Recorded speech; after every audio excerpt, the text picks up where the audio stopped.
में विषाद योग का वर्णन। कुलक्षये प्रणश्यन्ति कुल धर्म सनातना धर्मे नष्टे कुलम प्रदर्शनम अधर्मो भी भवत्युत। भगवान कहते हैं कि घर का जो मुखिया व्यक्ति है, अगर वो अपने कुल की परंपरा को छोड़ करके जो काम नहीं करना चाहिए उस कार्य को करता है, उनके घर में अधर्म आकर के निवास करने लगता है।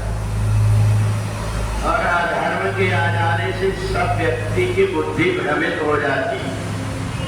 भले हम धन कितना भी कमा लें, परंतु हमारे परिवार के व्यक्तियों की अगर बुद्धि नष्ट हो गई है तो हर व्यक्ति अलग अलग ढंग की सोच रखता है, और जहां अलग अलग ढंग की सोच होती है उसको कुमति कहते हैं। जहां सुमतिता संपत्ति नाना और जहां कुमति वहां विपत्ति निधाना। ऐसे परिवार में जहां व्यक्ति अपने अभिमान के कारण या अपने किसी कारण से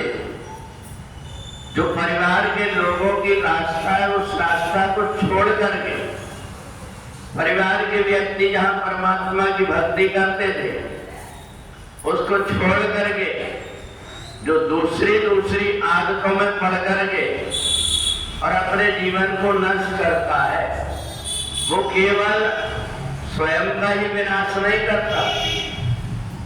बल्कि 7 पीढ़ी ऊपर की और 7 पीढ़ी नीचे की इनको नष्ट कर देता है। और इसलिए ऋषियों ने कहा है कि जाने अनजाने में हमसे अगर कोई गलती हो जाती है तो अपने पूर्वजों का आशीर्वाद देने के लिए ये 15 दिन पितृपक्ष में हम अपने उन पूर्वजों की शांति के लिए करते हैं जिन लोगों ने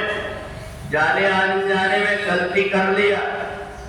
और बाद में जब जाकर के दूसरों को देखते हैं कि दूसरा जो जीवात्मा है